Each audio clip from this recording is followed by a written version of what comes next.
Chapter 1. A quiet beginning in fog and brick. Let us begin before dawn, when the city is not yet loud enough to call itself busy. Victorian England, especially in the growing towns of the 19th century, often woke in stages. First came the cold and the damp, then the carts, then the footsteps, then the bells, and only later the full weight of trade and habit. In that thin hour before ordinary life properly arrived, thousands of people were already awake for jobs so repetitive that they almost disappear from memory. We tend to remember an age through its grand inventions, its queens and ministers, its wars, bridges, railways, and monuments. But entire societies are held together by tasks that no one would frame in gilt or marble. Someone copies a page, someone trims a wick, someone sorts a sack, someone sweeps a crossing, someone counts buttons, weighs coal, scrubs collars, writes receipts, folds paper, checks a latch, oils a hinge, marks a ledger, or stands by a gate in weather that cannot be argued with. Most of history is maintenance. Victorian England was particularly rich in this kind of maintenance. Goods had to be moved, letters handled, accounts balanced, lamps lit, surfaces cleaned, goods wrapped, parcels sealed, tools sharpened, clocks watched, and rules repeated. The largest systems of the century depended not only on engineers and owners, but on ordinary workers whose day consisted of actions so familiar that they became almost invisible. Tonight we will move gently through that invisible world. We will not hurry. We will not chase spectacle. Instead, we will linger with the clerks and sorters, the sweepers and attendants, the girls at the laundry tables, the men in counting houses, the porters near stations, the factory hands whose tasks were small pieces of a very large machine. Our concern is not only what these people did, but what it felt like to repeat the same movement, hour after hour, in rooms that smelled of starch, soot, ink, damp wool, hot iron, or gaslight. As always, you do not need to hold every fact in place. As always, you do not need to hold every fact in place. Let the details drift if they wish. Think of them as small objects laid on a table, a brass key, a sheaf of paper, a brush for boots, a coal scuttle, a bundle of ragged laundry tags, a cap hung beside the door. We are here to walk slowly among them and feel the shape of a day built out of duties that were rarely dramatic, but almost always necessary. So settle in, and let the fog gather softly outside. Somewhere a clerk is trimming his pen. Somewhere a girl in service is shaking ash from the grate. Somewhere a station porter is waiting for the first train. And somewhere, long before the city notices, work has already begun. Chapter 2. The housemaid before breakfast. One of the least glamorous rhythms in Victorian life belonged to the housemaid. Especially in homes that wanted to appear respectable on modest means. Before anyone praised the breakfast table, before a visiting relative remarked on polished brass, before a master or mistress drew the curtain and declared the morning gray, a maid had already been up, already moving through the lower half-light with pails, brushes, and tired wrists. Her first labor was often not visible labor at all. Fires had to be revived or laid. Ashes had to be removed. Coal had to be carried from bin to grate. Cinders had to be judged, not wasted, because fuel was money. And money was always felt even in households that preferred not to discuss it plainly. The maid learned how a room should smell when first opened, how a hearth should look when properly set, and how to leave almost no evidence that soot had tried to claim the room during the night. Then came the surfaces. Victorian respectability depended heavily on the idea that things ought to look attended to. Banisters, fenders, pokers, mirrors, tiles, knobs, washstands, and table edges all belonged to that broad category of objects, which had to seem naturally orderly even though their order was produced by constant work. Dust, meanwhile, arrived with democratic confidence. It visited the rich and poor alike, though some households hired more hands to fight it.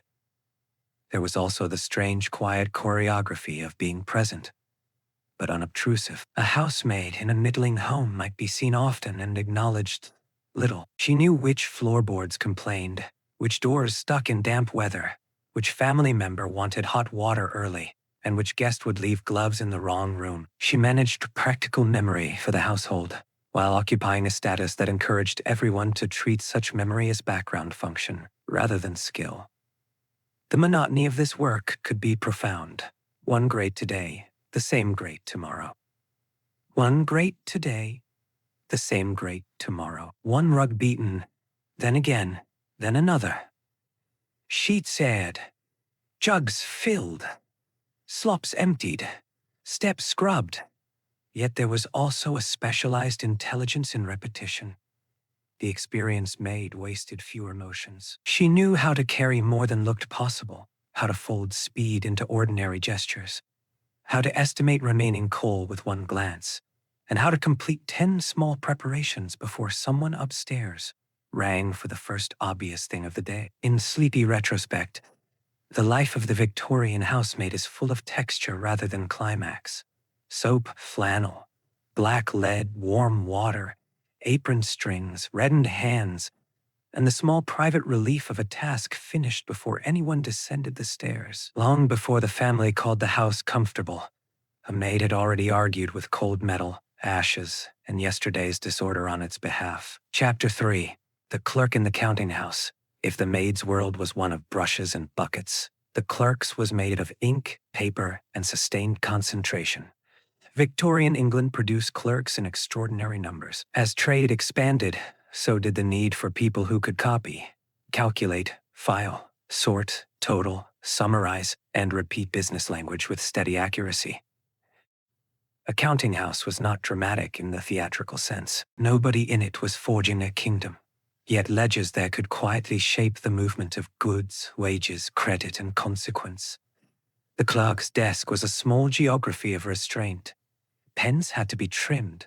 Ink had to be guarded against blots. Sand or blotting paper might be used to dry a page. Bills, invoices, notices, correspondence, memoranda, and copied entries came and went in piles whose meaning depended on neatness. Disorder in a ledger was not merely ugly, it threatened trust. And Victorian commerce, however noisy at the street level, relied heavily on the appearance of exact order indoors. Much of a junior clerk's day involved transcription. Copy this invoice, enter that payment, summarize these shipments, write out the same formula of politeness for a customer whose account is late. Victorian business prose had its own rhythm.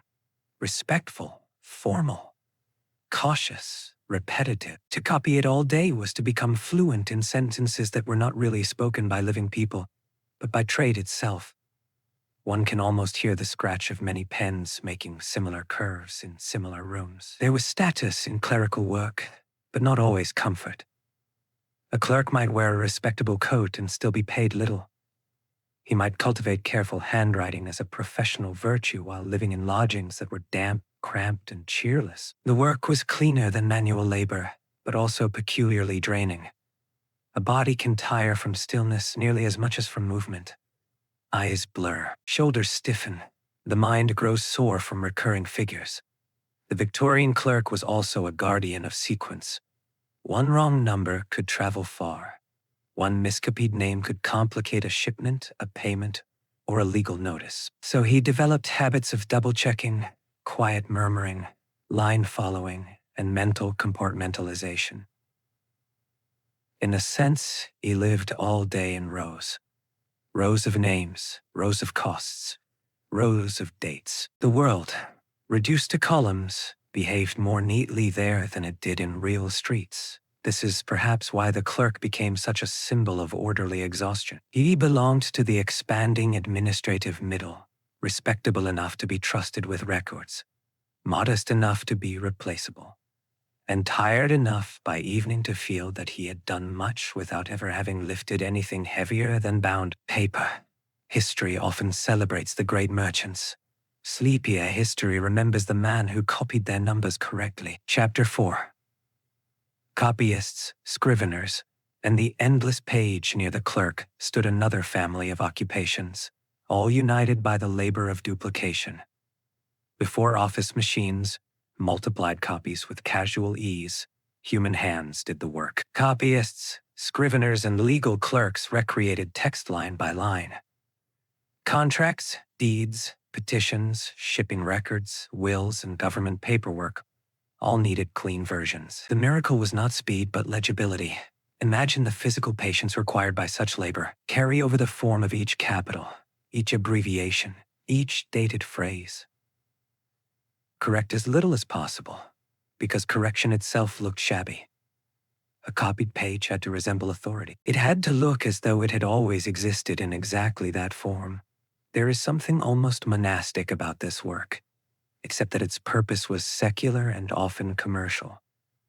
The copyist preserved not scripture, but transactions. Yet, the discipline was similar.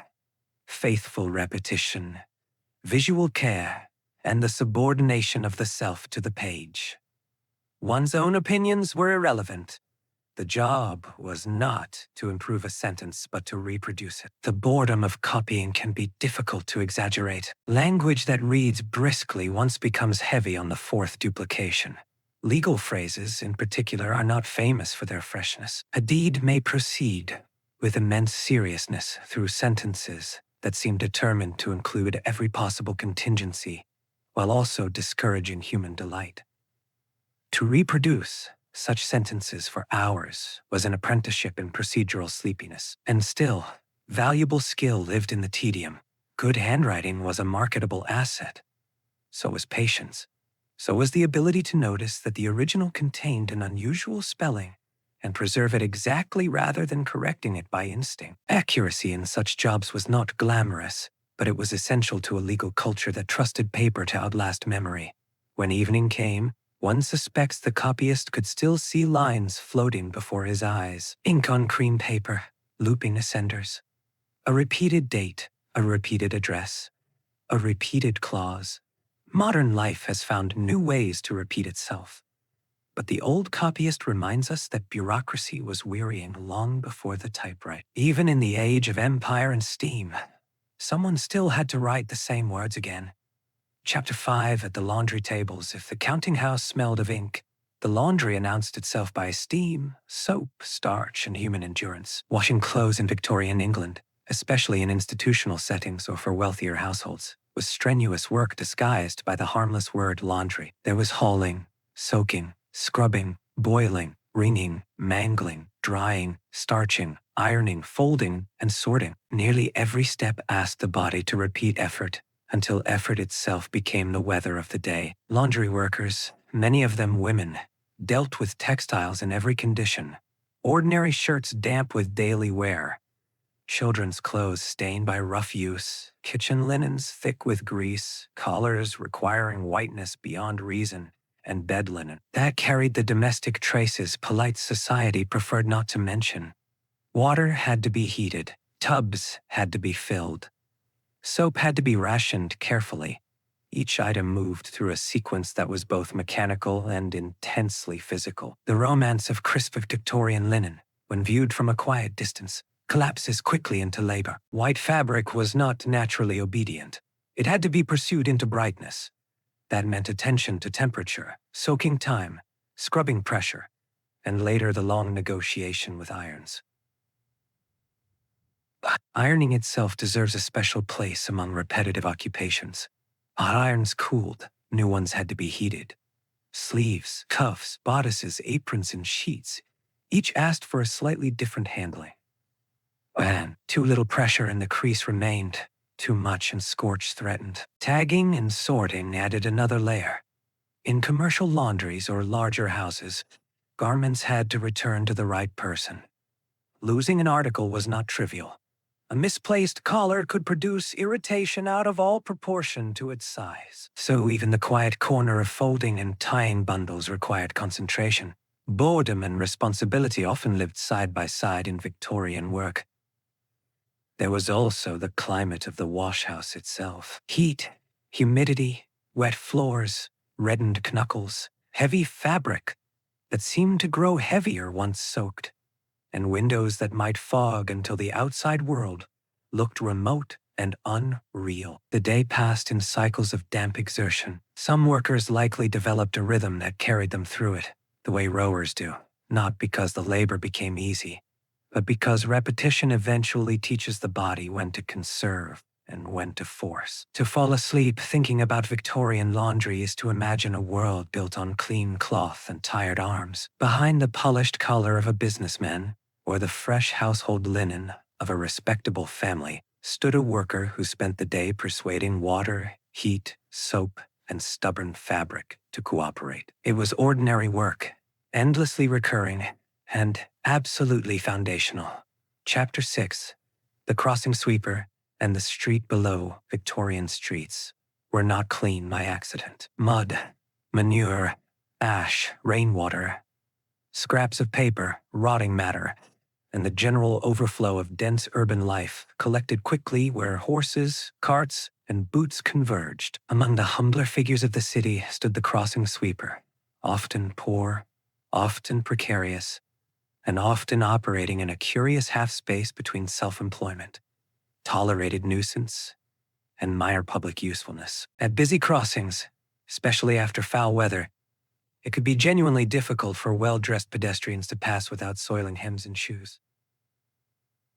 The sweeper's task was simple. Clear a narrow path and be present at the moment someone needed. This was work built on anticipation. 2 invisible, and 1 earned nothing. 2 assertive, and 1 risked annoyance. The ideal was to embody usefulness exactly when a passerby felt suddenly grateful to avoid the filth below. The tools were plain enough. Broom, perhaps shovel, perhaps bucket, perhaps simply persistence. But the labor involved more than sweeping. It included watching faces, judging habits, and understanding class at a glance.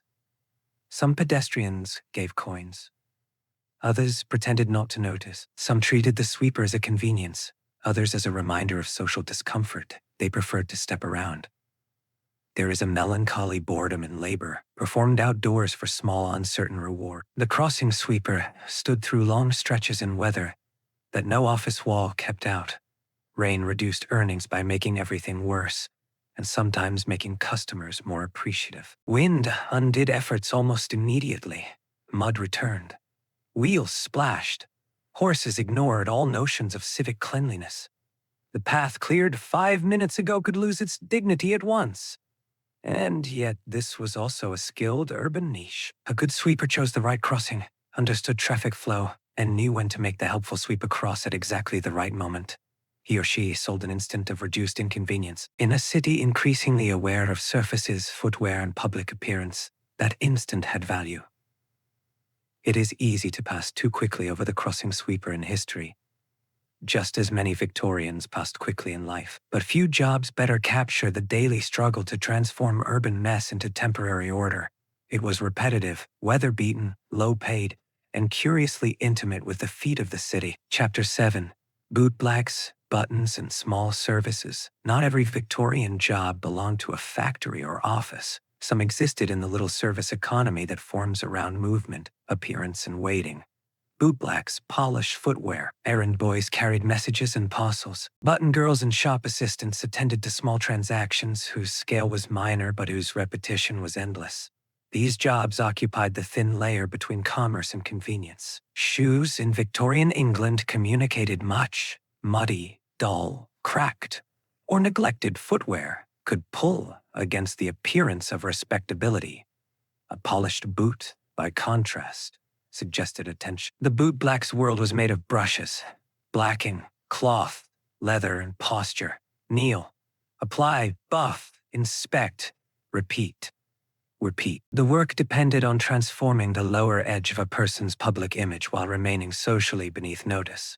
This sort of labor often took place in exposed spaces. Corners, arcades, entrances, railway approaches. The worker was always partly on display, yet rarely central. One might spend a day addressing the evidence of other people's walking. Dust from one street, mud from another, droplets from a carriage splash, all transferred themselves to the worker's cloth.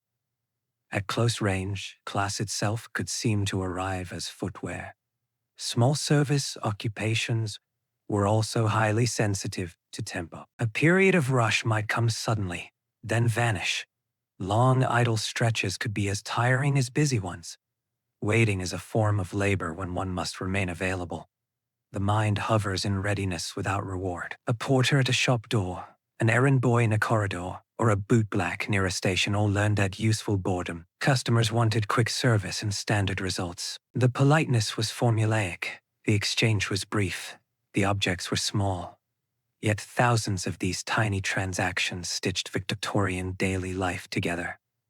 A parcel moved because someone carried it. A customer entered a shop because someone opened the door. A boot shone because someone else knelt beside it. The sleepy charm of these trades lies in their scale. They did not promise heroic transformation. They offered marginal improvement, one object or one moment at a time. A cleaner boot, a carried note, a wrapped packet. The city ran not only on steam and capital, but on small hands, making small frictions disappear. Chapter 8. The railway porter between whistles. The railway made Victorian modernity feel fast. But many of the people working inside it experienced long portions of the day as waiting punctuated by bursts of urgency. The railway porter is a perfect example. When the train approached, action became sudden. Luggage lifted, doors checked, calls made, passengers guided, parcels shifted, confusion managed. But between arrivals and departures, there could be stretches of watchfulness, platform pacing, and routine arrangement. Stations were theaters of order. Signs, timetables, porters' caps, trunks, labels, whistles, and regulated movement all contributed to the sensation that travel had entered a managed environment. The porter helped sustain that illusion. He knew where luggage ought to go, how to read a traveler's uncertainty, when to be brisk, and when to remain still. To outsiders, it may have seemed a lively occupation. In practice, much of it involved carrying, waiting, and repeating familiar phrases. The luggage itself tells part of the story. Cases, hatboxes, parcels, wrapped bundles, and trunks varied enormously. Some were light enough to move casually. Others demanded effort, balance, and hardened shoulders. Porters learned the choreography of awkward shapes. They also learned patience with travelers whose understanding of station procedure lagged behind their desire to depart. A quieter side of the work involved keeping the space legible. Platforms had to feel ready. Doors needed attending. Left items had to be noticed. Parcels had to be segregated from passenger baggage. The porter, in other words, occupied the threshold between system and human muddle. Railways were famous for speed, but speed only worked because many workers repeated slow, disciplined routines around it. One can imagine the porter in damp weather, cap brim catching fine mist, boots darkened by platform grit, ears trained to distant sounds from the line. Time at a station is peculiar. It passes slowly, then quickly, then slowly again. The porter's body had to adapt to these alternating pressures. He was neither entirely idle nor continuously active. He inhabited the in-between. Sleep-friendly history loves these in-between occupations. They do not thunder like locomotives, yet without them the machine would stutter. The porter stood amid steam and schedules, doing work that was mostly ordinary until the moment it became urgently necessary. Chapter 9. Inside the telegraph office. The telegraph is often remembered as a symbol of speed, but the offices that handled its traffic were filled with repetitive tasks and controlled concentration. Messages did not leap from abstraction into destiny. They were received, recorded, relayed, sorted, delivered, and sometimes copied into forms by workers whose day could feel less like lightning and more like paperwork conducted under pressure. In a telegraph office, language was compressed because each word cost money. That economy gave messages a strange tone. Practical, clipped, anxious, sometimes abrupt by necessity. Workers dealing with them developed intimacy with fragments of other people's urgency. Births, delays, arrivals, requests, business instructions, apologies, confirmations all, yet the worker processing them could not indulge curiosity. The task was correct handling, not narrative engagement. The environment was part mechanical, part clerical. Instruments clicked, papers accumulated, forms had to be legible. Names and destinations required care. Errors mattered. A wrong town, a wrong surname, a missed numeral in an address could send a message adrift.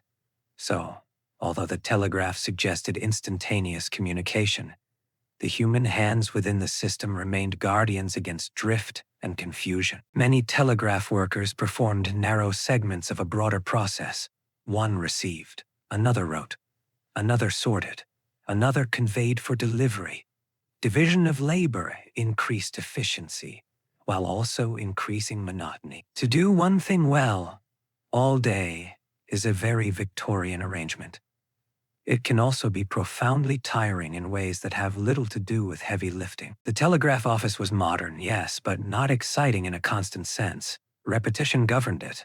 Even the exciting messages arrived in ordinary forms. Workers sat in rooms where news, business, and family concern passed through in compressed pulses. While their own labor remained comparatively silent and procedural, they mediated speed through patience. There is something restful, from a historical distance, in imagining so much urgency crossing desks where people still had to sharpen pencils, arrange forms, and keep the records straight. Even the fast world, it seems, depended on someone doing careful, slow work nearby. Chapter 10. Match factories and tiny motions. Factory labor varied enormously, but many industrial jobs shared one feature that makes them especially potent in sleepy history: the reduction of a worker's day to a small repeated motion. In match factories and similar settings, work could involve tiny hand actions performed in volume: sorting, dipping, packing, aligning, counting, bundling, all dramatic individually, exhausting in accumulation. The factory transforms repetition into production. A worker may only handle one stage, but through that stage passes a river of goods. This can make labor feel both narrow and vast. Narrow, because one's own task remains the same.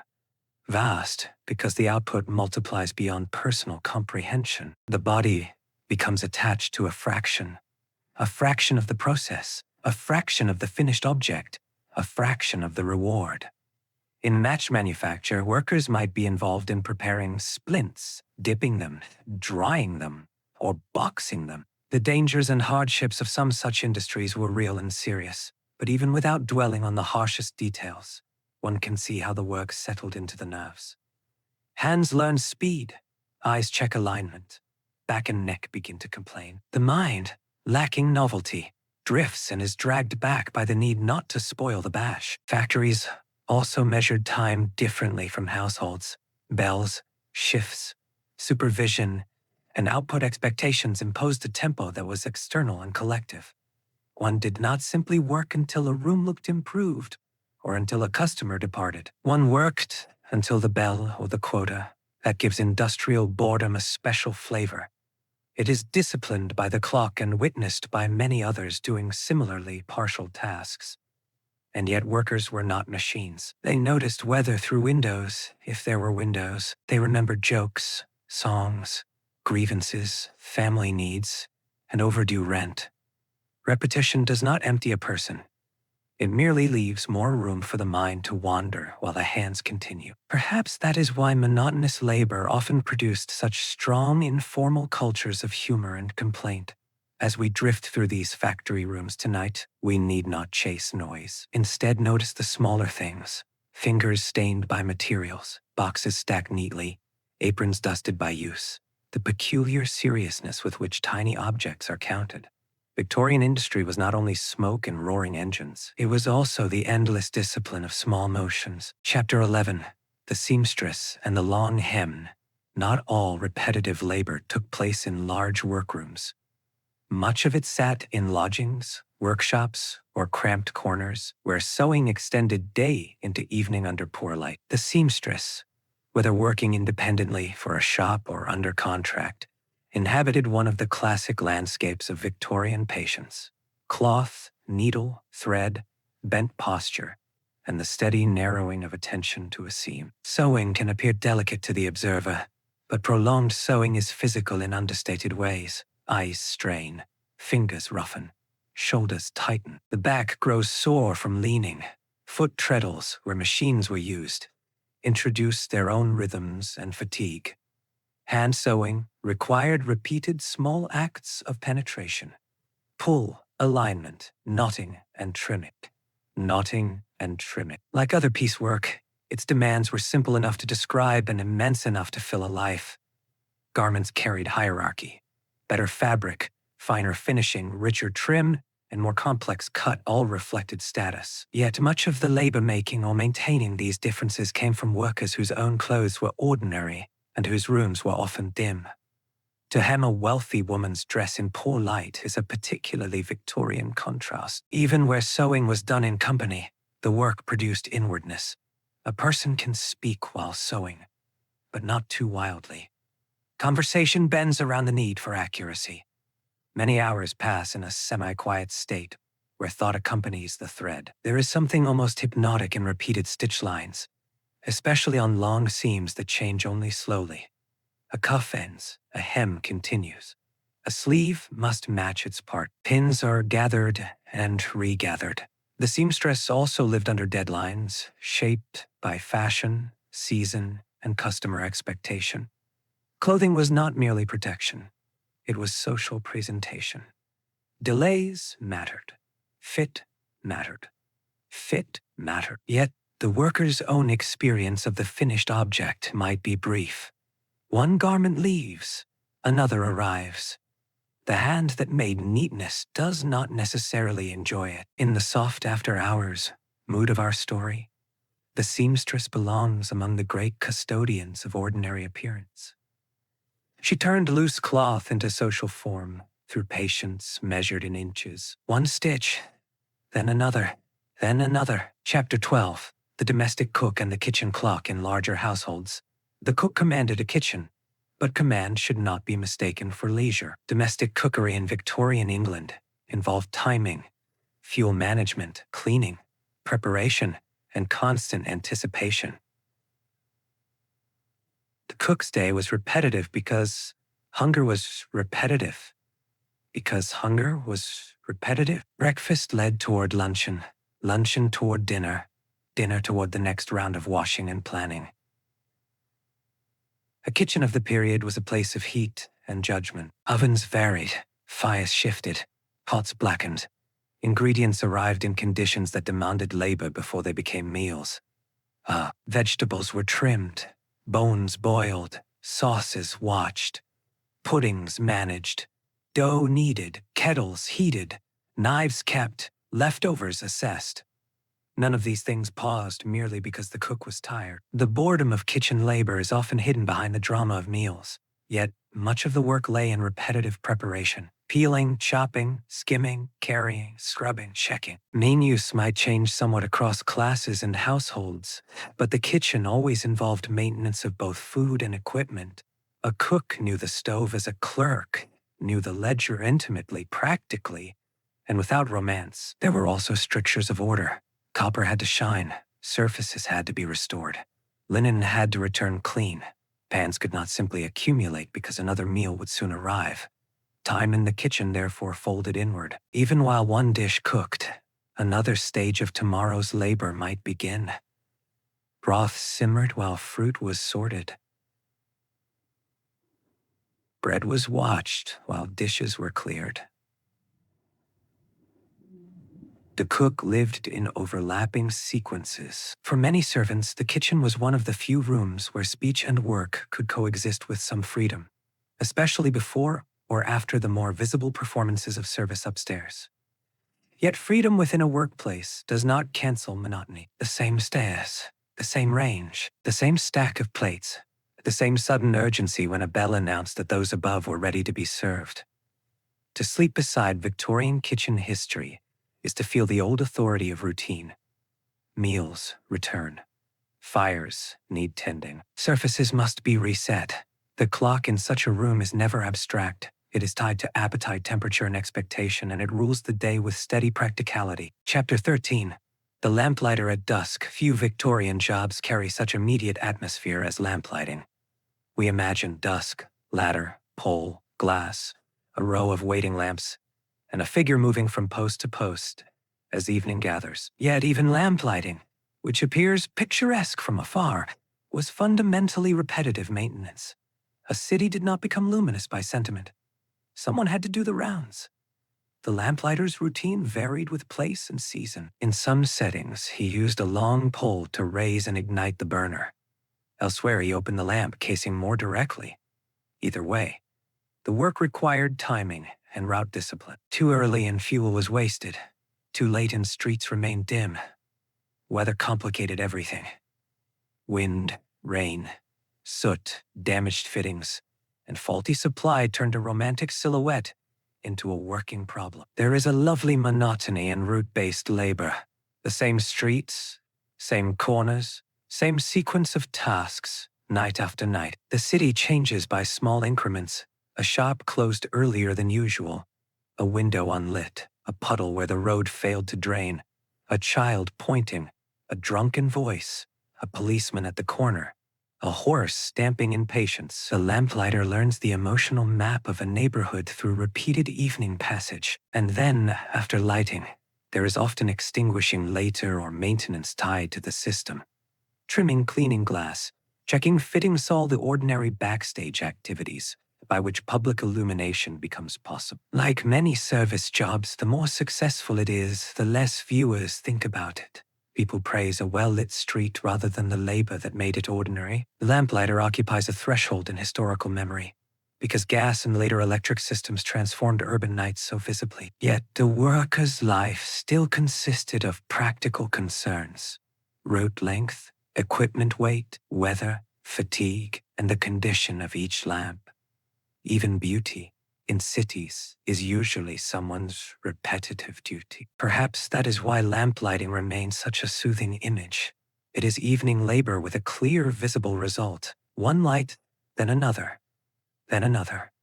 A chain of small, warm circles against darkening streets. Maintenance rendered almost poetic. Chapter 14.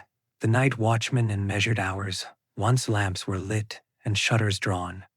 Another set of occupations thickened around the night. Among them stood the night watchman, that familiar figure of keys, coat, stick, or staff, and repetitive vigilance.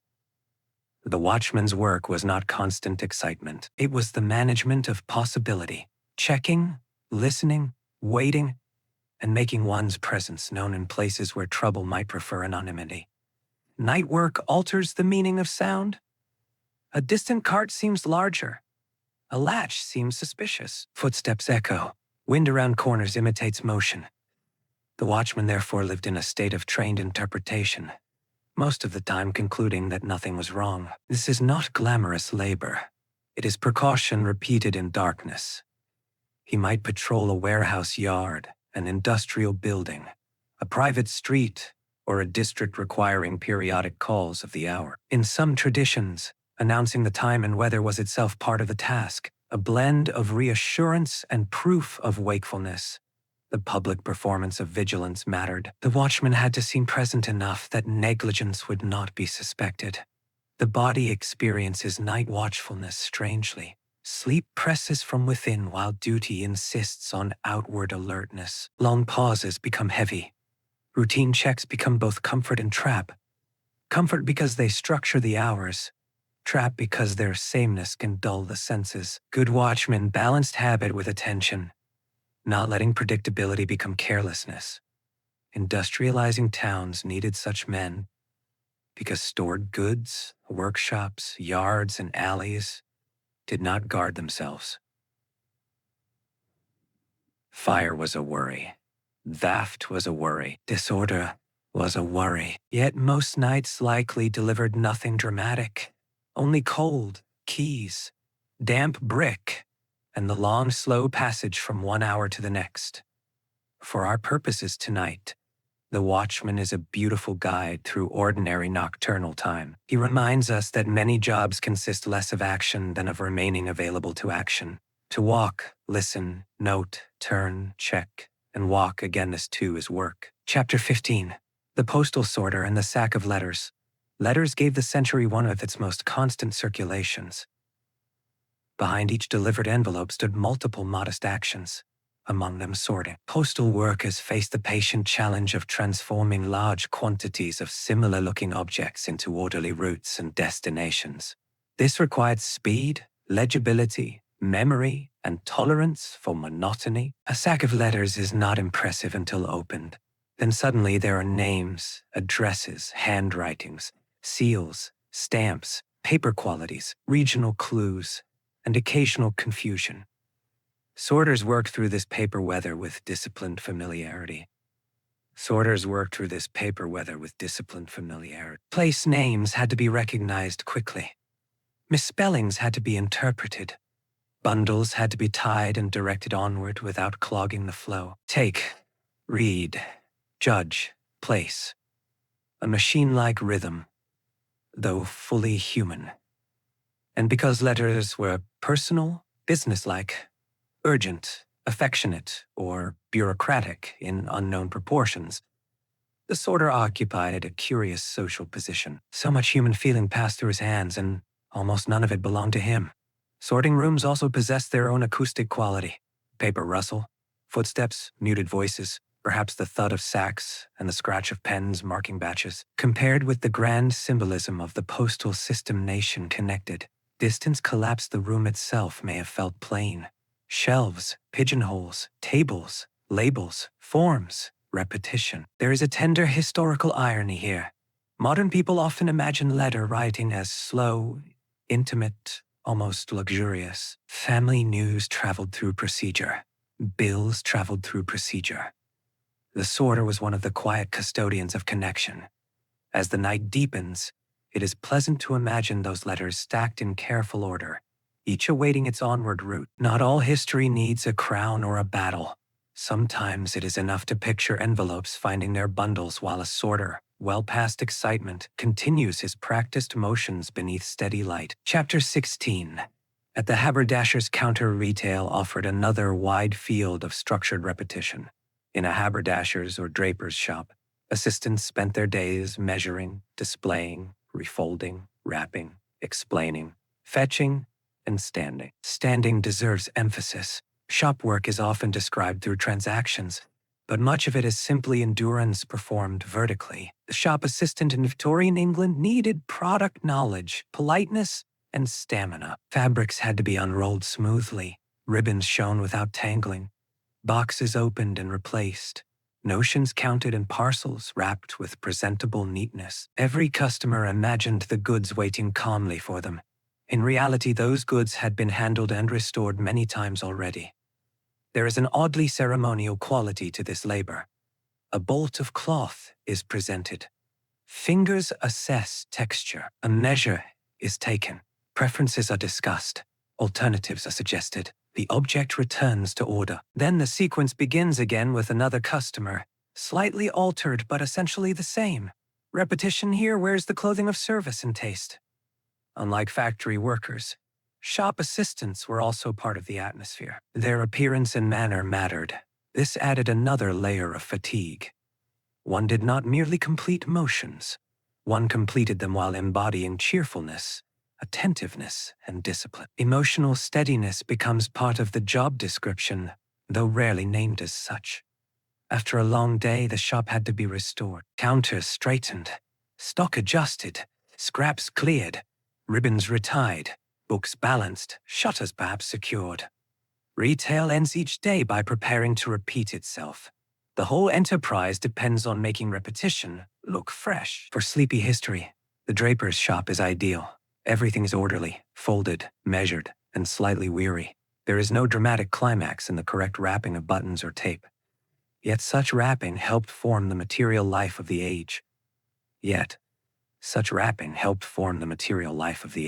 Small purchases, repeated enough times, become civilization. Chapter 17. The milliner, in the feather box close to the draper, stood the milliner, whose world was one of hats, trims, ribbons, shapes, and surface elegance. But much of the labor involved careful assembly, repeated adjustments, storage management, and the endless handling of delicate components that resisted rough treatment. Boxes mattered, tissue mattered, dust mattered, feathers bent. Ribbon frayed. Shapes collapsed if stacked wrongly. To keep such goods saleable required meticulous routine. The worker learned not just how to make and trim, but how to preserve. A hat spoiled in storage represented wasted labor and lost profit. Customers also brought indecision, and indecision is labor for the person who must stand politely through it. Try this? No. The other one. A narrower ribbon, perhaps. Something simpler. Something less simple. Something more suitable for mourning, or travel, or a cousin's luncheon.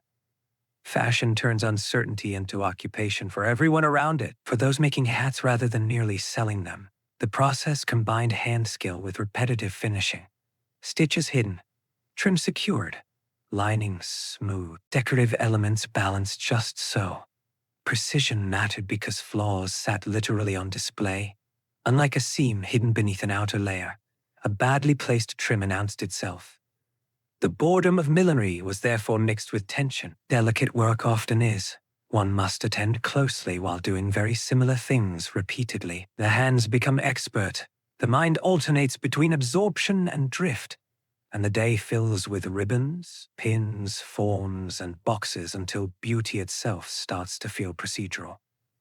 Perhaps that is the secret of much Victorian elegance. Behind the composed object in the shop window stood long hours of handling, checking, protecting, and adjusting. Refinement rarely arrives without someone becoming very tired in its service. Chapter 18. Coal, Cellars, and the Man Below Stairs. No Victorian survey of ordinary labor can ignore coal. Coal heated homes, powered industry, and blackened the age in equal measure. Beyond mining itself, which is its own immense history, there existed a broad range of coal-related urban jobs. Hauling it, storing it, delivering it, carrying it downstairs, measuring it out, and coping with the dirt it left behind. In many homes and businesses, someone had to manage the cellar or coal store. Sacks arrived, dust spread, quantities were watched. Deliveries were not merely dumped and forgotten. Coal had weight, cost, and practical consequences for comfort. Too little, and the house suffered. Too much mishandled at once, and passageways darkened with grime. The coal heaver or delivery worker faced intensely physical monotony. Lift, carry, tip, return, repeat along streets, into yards, down steps, through narrow service entries. Weather never politely stepped aside. Rain turned surfaces treacherous. Cold bitted fingers. Dust settled into clothing and skin. By day's end, the worker's labor clung visibly to him. Even households with servants experienced coal management as constant background necessity. Fires consumed fuel steadily. Ashes returned in response. Grates needed clearing and relaying. Thus, the coal trade connected outdoor transport to indoor maintenance in one long chain of repetitive labor. Heat itself had an infrastructure of tired bodies behind it. There is something grounding in thinking about this. Modern comfort can seem abstract until one imagines every warm room, depending on someone lifting black fuel through gray weather. Victorian England, for all its literary parlors and respectable drawing rooms, remained physically tied to carried material. The coal man understood the city at the level of doorsteps and basement entries. Tonight, as we drift deeper into these occupations, notice how often ordinary life depends on workers below the threshold of elegance. A warm room above may have required dusty effort below. The age was built from such arrangements. Chapter 19. Warehouse tallying and crate rooms. Warehouses gathered the products of empire, industry, and domestic demand into one broad interior logic of stacking and counting. Within them worked tally clerks, warehousemen, carters, and packers, whose days consisted of receiving, checking, storing, labeling, and moving goods. It was labor shaped by inventory rather than intimacy.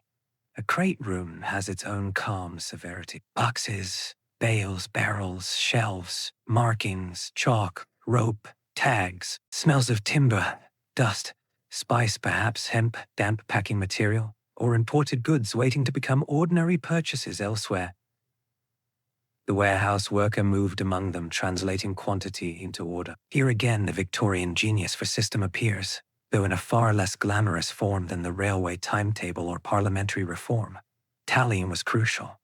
Count wrong at the beginning, and every later stage suffers. So one worker might read labels aloud while another recorded them.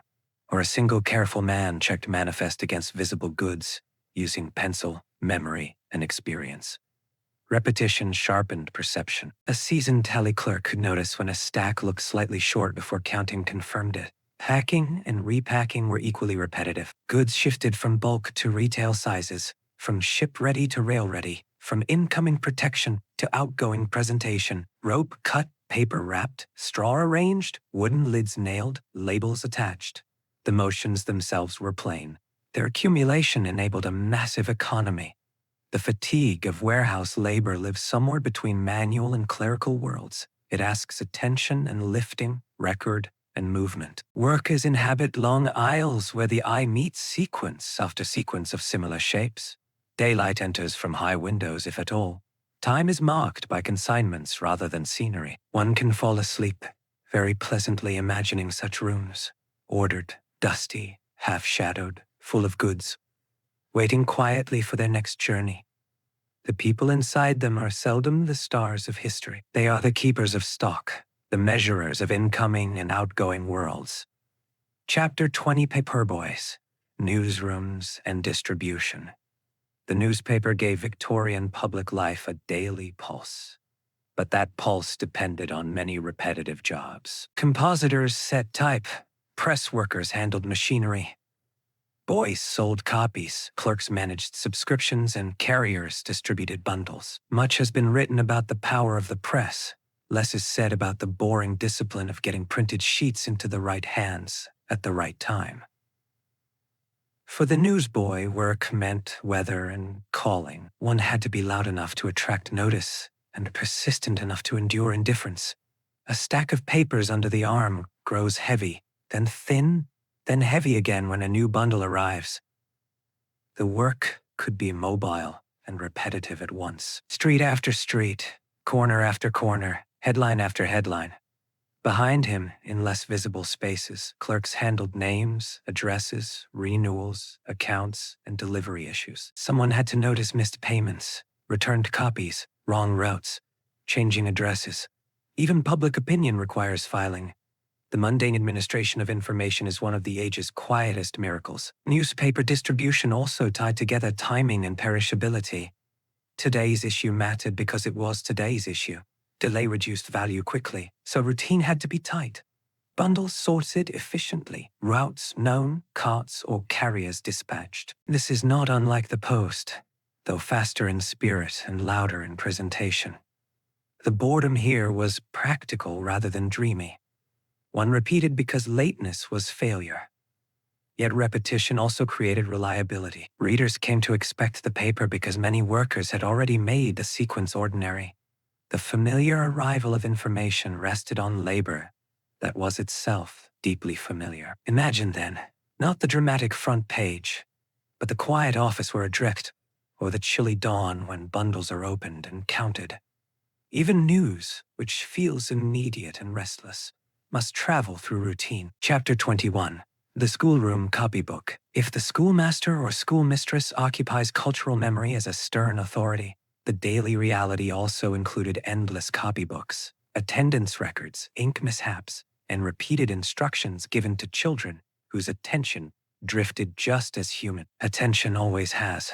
The teacher's labor was broad and narrow at once.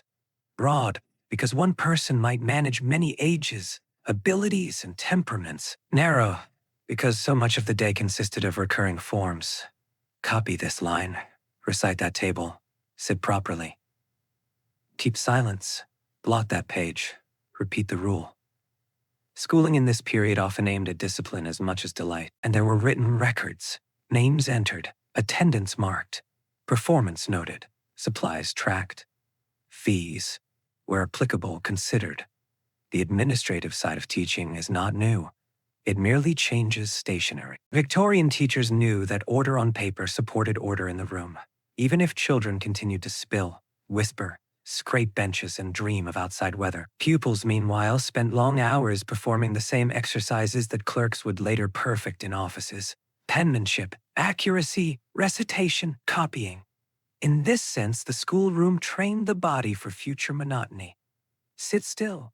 Keep margins. Shape letters properly. Follow sequence. Respect the line.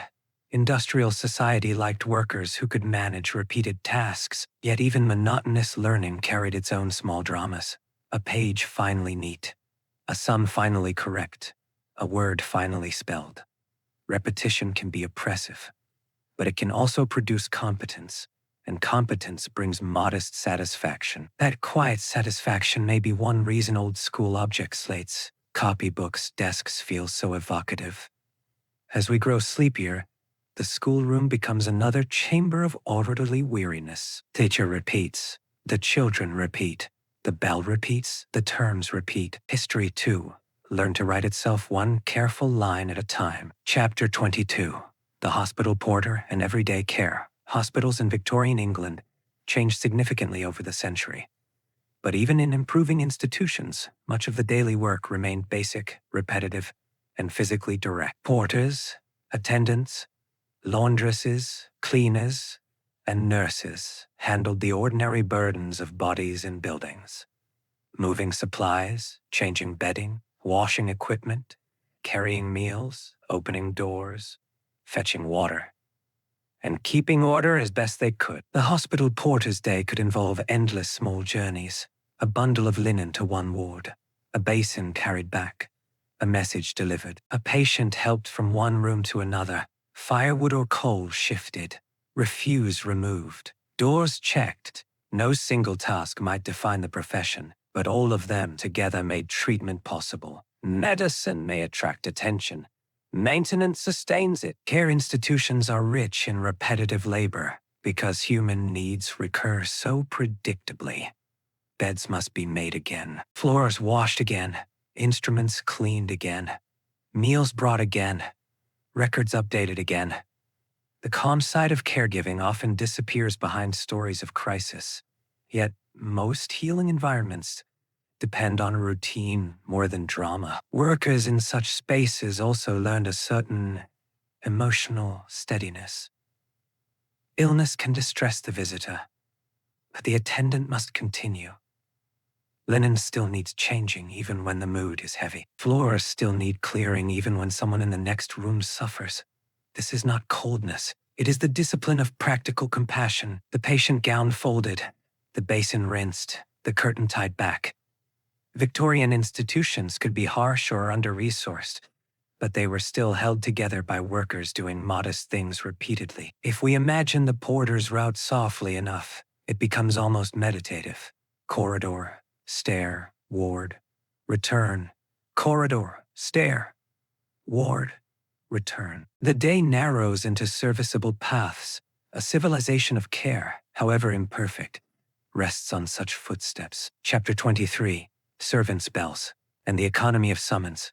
One of the most quietly exhausting systems in affluent Victorian households was the servants' bell network.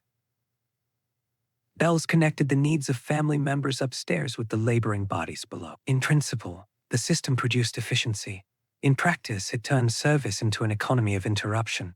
A maid or footman might be polishing, cleaning, or carrying one thing when the bell demanded another. The bell itself was often a small violence against continuity. Somewhere below stairs, a board displayed which room called. A servant paused, adjusted priorities, and went. Some summons were necessary. Hot water, tea tray, fire trouble, guest arrival. Others were trivial. Misplaced glove, unnecessary preference, boredom disguised as command. The social meaning mattered. To ring was to convert desire into movement. For those serving, this fractured the day into pieces. No task belonged wholly to itself because another might soon intervene. A tray arranged neatly could be followed by a rush upstairs. A floor half swept might wait. Laundry folded might be abandoned. Service labor therefore combined repetition with unpredictability in a way both tiring and psychologically wearing. The sound environment below stairs must have been distinctive. Clatter from kitchen and scullery, distant voices, foot traffic, and above it all the occasional sharp bell altering everyone's course. Workers learned to interpret urgency from tone, household habit, and the time of day. They also learned which requests could be completed swiftly and which would breed further requests. This system reminds us that boring work is not always calm. Sometimes it is fragmented, The repetition lies not in one continuous motion, but in the repeated need to stop, respond, and restore order afterward. The servant does not simply make tea once. He or she becomes permanently available to tea, coal, hot water, boots, notes, shawls, trays, and all the smaller needs that composed upper-class comfort. To think of Victorian domestic life honestly is to hear the bell, and then imagine the feet below stairs moving at once. Summoned labor is still labor, even when the one summoning barely registers its cost. Chapter 24. Factory gates at closing time toward evening. The factory gate gathered one of the century's most ordinary spectacles, workers leaving in groups after hours of segmented labor. Yet, closing time did not mean clean release. Tools might need setting down properly, aprons untied, dust shaken off. Wages considered. The body, after long repetition, did not instantly recover variety. It remained full of the day's rhythm. There is something deeply moving in workers, emerging from buildings whose interiors demanded so much sameness. Outside waited weather, family, meals, errands, and perhaps a few hours of personal life. But the transition was never absolute. Some carried work home in the form of soreness. Others carried unfinished thought, irritation at supervision, or calculation about whether wages would cover rent and food. Repetition continues psychologically after the bell. The gate also mixed occupations. One worker from the spinning room, another from the packing bench, another from the office, another from the yard. Industry looked monolithic from a distance, and highly specific from within. Each person's boredom had its own texture. Even in non-factory settings, the end of day possessed similar qualities. Shops closed shutters. Clerks capped ink. Porters finished rounds. Maids reset rooms for the morning. Victorian labor was deeply cyclical. Closing one day meant preparing another. The system almost never slept entirely. For our quiet purposes tonight, the important thing is this release into dusk. Boots on pavement, shawls drawn tighter, light leaving windows. A worker's mind slowly returning from the narrow lane of repeated tasks toward the broader, though not necessarily easier, concerns of home. It is one of history's most human transitions. And still, behind the relief, there is a certainty. Tomorrow the same gate opens, the same room waits, the same bench, desk, street corner, kitchen, or platform receives the worker again. Repetition defines not only the day, but the future imagined one workday ahead at a time. Chapter 25. Small pleasures after work. If Victorian jobs were often monotonous, so too were many of the pleasures that balanced them, though in a kinder way. Tea after work, bread sliced at the same table, boots removed, a chair by the fire if there was a fire. Talk of wages, weather, neighbors, or small complaints. The ordinary person's evening was rarely lavish, but it could be deeply structured, and structure itself can feel comforting after labor. Some workers lodged alone or with unrelated boarders. Others returned to family homes. In either case, routine shaped the transition. Outer clothes hung up. Kettle watched. Candle or lamp adjusted. Simple mending, perhaps. Letters read if any had come. Food reheated or served. Children hushed or entertained. The body, after repetitive labor, often sought repetitive consolation. This matters because work is only half the rhythm of ordinary life. The same people who spent the day tallying, carrying, sweeping, or stitching also cultivated habits of recovery. The habits may look modest to modern eyes, but modesty does not prevent them from being meaningful. To sit down in relative quiet after a day of standing can feel luxurious. To wash one's hands free of workplace residue can feel like crossing a small border. The evening also allowed the mind to reclaim itself from narrow task. A clerk ceased being a line of figures. A maid ceased being the next room's requirements. A porter ceased being available to the whistle. Fatigue did not disappear, but identity widened slightly. Sleep-friendly history likes to end work not with triumph but with easing.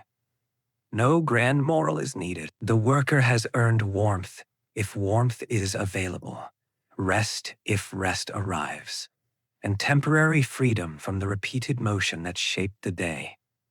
Even where poverty pressed hard, there were still rituals of settling. As we draw toward the close of our tour, let these rituals slow the whole city.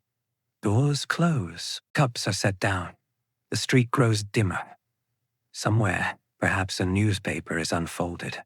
Somewhere else a seam is stitched by lamplight because extra work remains. But many are finally sit. Chapter 26, a final walk through the quiet city. Now the streets are thinner, and the windows fewer. The city that required so much labor to function has begun to show its softer edges. Lamps burn, watchmen continue, a late cart passes, a porter somewhere still waits for a final arrival. But the great tide of repetitive daytime work is ebbed, leaving behind objects that reveal what has been done. On a table lies a copied ledger, pages dried and stacked. In a scullery, a grate is laid for morning. In a shop, ribbons are folded, counters cleared, shutters fastened. In a washhouse, the last iron cools. In a warehouse, labels sit ready for tomorrow. At a station, trunks rest where no one is worrying about them for the moment. In a schoolroom, chalk dust settles. In a clerk's room, ink darkens quietly in the bottle. This is what we have really been following tonight. Not jobs alone, but the ordinary traces they leave. Victorian England appears less as a drama of famous people and more as a network of completed tasks. Someone kept the lamp lit, someone carried the coal, someone sorted the post, someone watched the gate, someone made the hat look effortless, someone polished the boot, someone folded the cloth so the next day could begin in order. Most workers of the century did not imagine themselves entering history books. They were too occupied with wages, weather, food, fatigue, and next week's demands. Yet the age itself, for all its confidence, was held together by their practiced monotony. Repetition is not glamorous, but it is civilizational. The same act, done reliably enough, becomes infrastructure. And so, the sleepy lesson of Victorian work is not merely that the past was hard or disciplined or unequal, though often it was all three. It is that ordinary life is built by people whose names vanish, while their routines endure in collective memory. The city remembers them not as statues, but as habits. Thank you for drifting gently through these quiet occupations. The lamps are low now, the ledgers closed, the brushes laid aside, the station quieter than before. Let the streets fade. Let the soot settle. Let the long Victorian day finally end. Fog over the first streets before we continue. Let us linger for a moment in the street itself, because every Victorian job began by passing through some version of it. The first light is weak, and the stones are not yet warm. Moisture sits on railings. Window glass holds a pale reflection. The city seems less like a machine than a collection of surfaces waiting to be touched by work. A milk cart rattles somewhere beyond the bend. A distant door opens and closes. The air carries coal smoke, damp brick, horse scent, and the faded trace of yesterday's cooking fires. Above, upper windows remain blind. Below, service doors begin to show life. One can learn much about a city by watching which entrances wake first. The workers we have met so far share this uncelebrated threshold. They leave rooms that were never built to flatter them and move into streets that are useful before they are beautiful.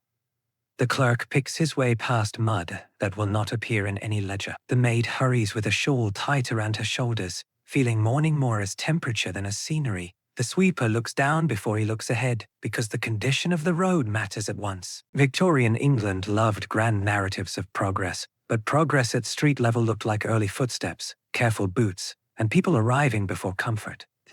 There is something deeply restful about admitting this. A society does not awaken all at once. It stirs through dozens of minor beginnings. A shutter moves. A cartwheel turns. A lamp is extinguished because morning is nearly enough. Bread changes hands. Bread. Coal is tipped. Paper is unlocked from a drawer. If you were to stand still in one modest lane, You might hear work before you saw it. Scraping, carrying, key turning, the hollow tap of a broom handle on stone. These are not triumphant sounds. They are preparatory sounds. They tell us that somebody has accepted the day before the day became public. For sleepy history, this is one of the most comforting truths. The past was not all spectacle. Often it was simply a sequence of quiet arrivals, one person after another stepping into routine before anyone praised the outcome. Let the fog remain there a little longer. Let the first horse breathe into it. Let the street belong, just for a moment, to workers rather than traffic. The texture of paper and ink paper deserves its own chapter because so much Victorian labor passed through it. Paper was not neutral. It had texture, cost, smell, and hierarchy. Thin paper, heavy paper, ruled paper, folded paper, official paper, cheap paper, creamy paper, fit for ceremony, rough paper fit for haste. Workers who spent their days with it learned these differences not abstractly, but by touch. A clerk lifts a page and knows whether the ink will spread. A copyist feels whether the nib catches too sharply on the grain. A postal sorter sees at once which envelopes are businesslike, which sentimental, which provincial, which London-made, which hurriedly addressed by an unsteady hand. Paper organized the century while also recording its anxieties. The small tearing sound when a sheet is separated cleanly. The soft strike of a stack aligned on a desk edge. For those who lived with paper all day, these sounds formed a climate as real as rain outside. Paper also multiplied time. Yesterday's sale became today's record. Today's record became next month's proof. A letter written in haste might travel slowly, be read carefully, answered late, and then preserved in a drawer. The people who handled these papers professionally stood inside a river of delayed consequence. They understood that an object light enough to lift with 2 fingers could still carry weight. There is a particular boredom in written administration because it combines stillness with responsibility. The body sits, the mind remains answerable. One cannot simply drift. Names matter, sums matter, dates matter. Yet because so many documents resemble each other in form, the eye is always tempted towards softness. The skilled worker resists by creating habits, line by line, pile by pile, sheet by sheet. It may be pleasant, now that we are resting with history rather than obeying it, to imagine all that paper safely stacked. No demand made of us. No signature required. Only quiet pages, lamplight on their edges, ink slowly drying into permanence. Even bureaucracy at enough distance can become soothing. Heat, steam, and linen. The Victorian world contained many forms of heat, and not all of them were grand enough to be called industrial. There was kitchen heat, laundry heat, forge heat, the close heat of crowded workrooms, the dry heat near a stove, the damp heat above a boiling tub, the body heat trapped under heavy clothing indoors. Each kind altered the mood of labor. In a laundry, heat rose from water and iron together. Steam softened edges and blurred windows. Linen waited in heaps that were white only at a distance. Close up, every piece had a story in its crease, stain, or frayed hem. The workers knew these stories in practical terms. This color needs more work. This sheet belongs to the better room. This apron must be mended before it is returned. This pile is not finished, only moved to its next stage. Linen in Victorian culture carried a moral tone. Freshness suggested order. White suggested care. Starch suggested respectability. Yet the workers making these effects possible spent their days in humidity and effort, often far from the calm rooms where clean linen would eventually be admired. There is almost always a separation between the labor of maintenance and the praise of results. The senses in such rooms deserve attention. Hands wrinkle in water. Soap lingers in the skin. Heat presses at the temples. Heavy cloth resists the wrist. Irons demand caution and timing. A room can be both noisy and monotonous when the same sounds repeat. The slap of wet fabric, the drag of an iron, the lift of a lid, the hiss of damp against heat. If you slow this scene enough, its harshness softens into pattern. Bundles arrive, are opened, sorted, soaked, scrubbed, wrung, dried, ironed, folded, tied. Few occupations reveal the structure of ordinary life more clearly than laundry. We wear, therefore someone washes. We sleep, therefore someone launders. We dine, therefore someone scours cloth afterward. Civilization appears clean because somebody else entered the steam on its behalf. Tonight, we are allowed to stand at the doorway and simply observe. The windows glow softly. The linens breathe out moisture. The work goes on with practiced certainty. It need not hurry us. We can let it become one more rhythmic room in the long house of the past. Waiting at the platform clock, waiting is a neglected form of labor, perhaps because from the outside it can resemble doing nothing. Yet, the porter, the messenger, the watchman, the shop assistant, the station platform, especially in poor weather, makes this visible. A clock hangs overhead. A porter adjusts his stance. Trunks stand obediently for the moment. Steam drifts from somewhere not yet in sight. The platform boards or stones hold traces of earlier traffic. Nothing important is happening, and yet importance is expected at any minute. That expectation shapes posture and attention. Victorian timekeeping intensified such moments. Timetables promised order, but lived order always contains waiting around the promise. Too early is still early. The body fills the gap. It watches doors, listens for approach, glances at the clock, returns to the luggage.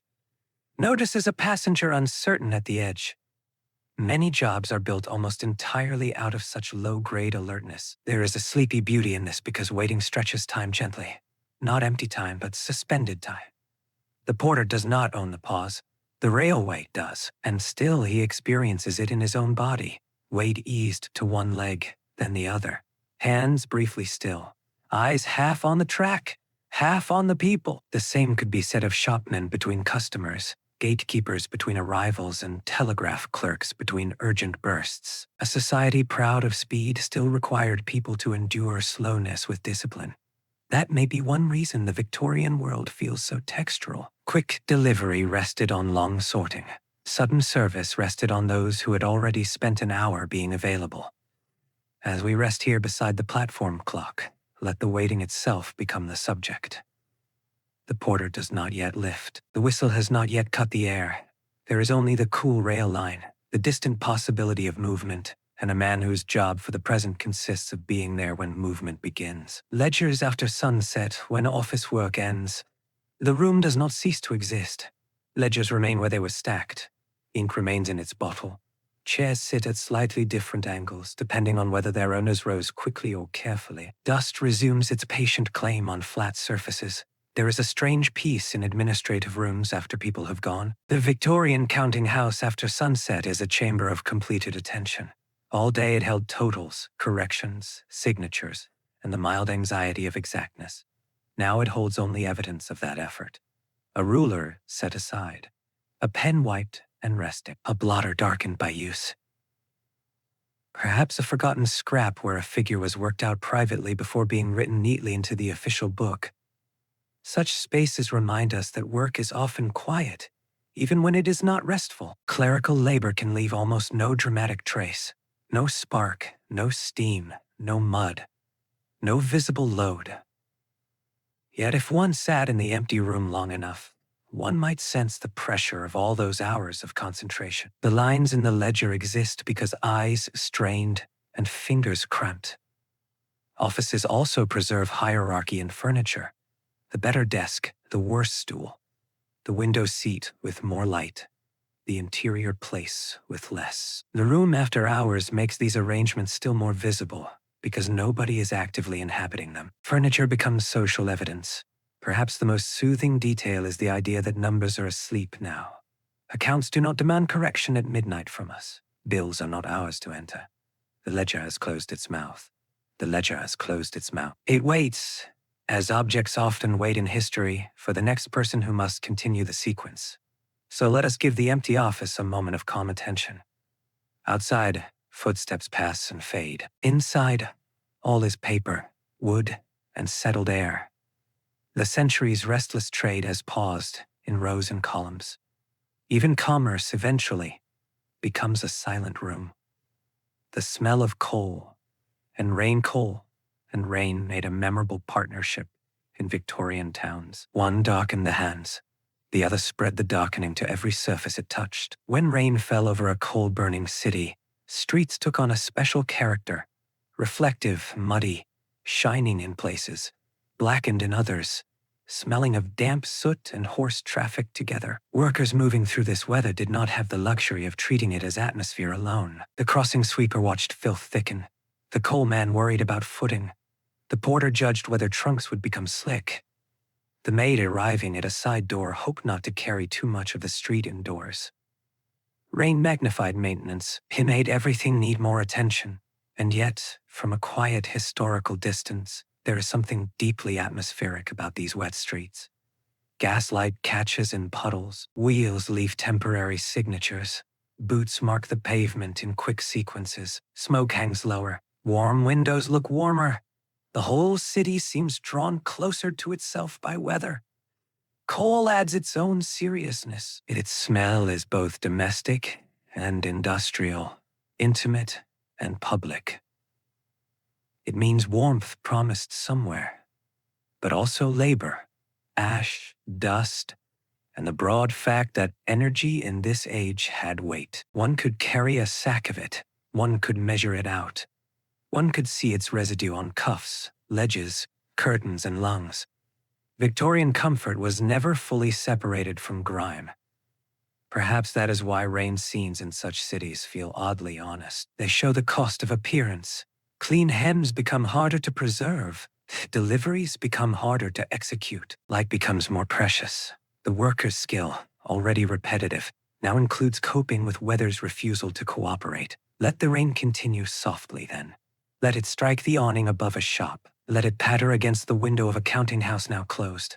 Let it slick the cobbles where a watchman passes with his lantern. The city is quieter in rain, though no less dependent on work. Supper rooms and cheap tea for many working people. The day's most reliable luxury was not leisure in a grand sense, but a warm drink and a chair used without urgency. Cheap tea, bread, dripping, stew, or a simple pudding might mark the difference between a day merely survived and a day that ended in some degree of comfort. Supper rooms, lodging house kitchens, and modest family tables therefore belong in any history of labor.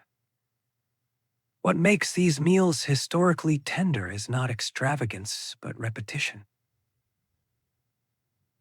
The same kettle, the same chipped cup, the same knife shared between ordinary tasks, the same breadboard. Life at this level is full of reused objects and repeated arrangements. Yet, repetition here feels different from workplace monotony because it serves restoration rather than output. People talk differently at the end of labor. Complaints become slower. Small events grow larger because the body finally has time to register them. Someone mentions the weather at the crossing, a rude customer, a late train, a poor batch, a torn hem, an ache in the shoulders. Someone else nods because none of it requires elaborate explanation. Ordinary fatigue is highly legible to others living beside it. The room itself may be cramped, but evening gives it gentler proportions. Steam from tea replaces steam from labor. Firelight, if present, softens what daylight made severe. Even silence acquires warmth when it is chosen rather than imposed by work. One can imagine boots drying near a grate, a jacket hung by the door, a half-read newspaper folded on the table, a sleeping child in the corner, or simply the relief of not standing. This is also where tomorrow quietly forms. Lunch is thought about. Clothing is checked. A button is sewn back on. The kettle is considered for morning. Recovery and preparation blend. Working lives, especially modest ones, do not divide neatly into action and rest. They overlap in domestic rituals that are small, practical, and deeply human. As we pause in such a room, let it be enough simply to feel its warmth. No heroic speech is required. Just tea, bread, tired hands, and a little time reclaimed from the clock. A window in the warehouse. Warehouses are easy to imagine as dim, but many had high windows that admitted a filtered, almost ecclesiastical light. Dust moved visibly in it. Ropes cast angled shadows. Crate edges glowed on one side and disappeared on the other. In such places, work could feel suspended between the heaviness of goods and the quiet abstraction of inventory. Stand still long enough in a warehouse and you begin to notice how much of its order is visual, labels facing outward, bales stacked square, aisles left passable, chalk marks visible from the right distance. The labor that produced this order may have been rough at times, but the result often possessed a grave serenity. One could walk between crates as though moving through thoughts arranged on shelves. The workers who knew these rooms best developed a geography of memory, not merely where a bale stood, but which one came in late, which barrel leaked last week, which shelf should not hold too much, which consignment awaits collection, which crate belongs near the front despite resembling three others. Repetition turns storage into local knowledge. There is also a special warehouse silence, not the absolute silence of absence, but the muffled pause between handling. The room expects movement without always containing it. A hand truck rests, rope hangs ready. A tally book lies open. Somewhere beyond a wall, a cart arrives. But for a moment all is still. The goods wait without impatience. This waiting quality makes warehouses especially suitable for bedtime history. Their whole purpose is deferred movement. Things are here so that later they may be elsewhere. Until then, they remain in patient suspension. The workers too pass much of their day between motions, checking, judging, preparing. Let the window light remain where it is, then high on the wall. Let dust turn slowly in sight. Let the crates keep their labels. A world economy is resting in boxes, and nobody is asking us to lift them. Lamps going out near the end of the Victorian day. One can trace a city by which lights remain. Shop lamps go dark first in some districts. Parlors hold their glow longer. Public lamps continue steadily. A kitchen may still shine while the drawing room above has dimmed. The city does not sleep by decree, but by gradual subtraction. For workers, this subtraction mattered. The lamplighter knew it from the public side. The maid knew it from the domestic side, extinguishing or reducing lights according to instruction and thrift. The clerk knew it by the office emptied behind him. The watchman knew it by the way a lit window in a dark street suddenly seemed full of significance. Light in Victorian England had labor inside it. Wicks needed trimming. Chimneys needed cleaning. Gas fixtures needed maintenance. Candles cost money. Oil cost money. Illumination therefore involved judgment. How much is needed? How long should it remain? Which room deserves it? Such questions linked comfort to economy at every scale. From our restful vantage, the city at Lamp's End becomes almost musical. One note after another quiets. One window fades, then the next. The street grows broader in darkness, even as the surviving lamps appear warmer. Night workers inherit the leftovers, the lit route, the half-lit yard, the guarded doorway, the final train platform. It is tempting to think of darkness as emptiness. But in historical cities, it was also shaped. Darkness told people where not to step, where to hurry, where to listen, where to trust the lamp, and where to carry one's own. Entire jobs, from watchman to porter to night nurse, relied on moving correctly through partial sight. So let the lamps go out slowly. Let the last visible shopkeeper turn the key. Let the final clerk pull on his gloves. Let the city reduce itself to warm points against blue-black air. Our journey can end there, in that soft subtraction, where labor loosens its grip and the streets finally surrender to sleep.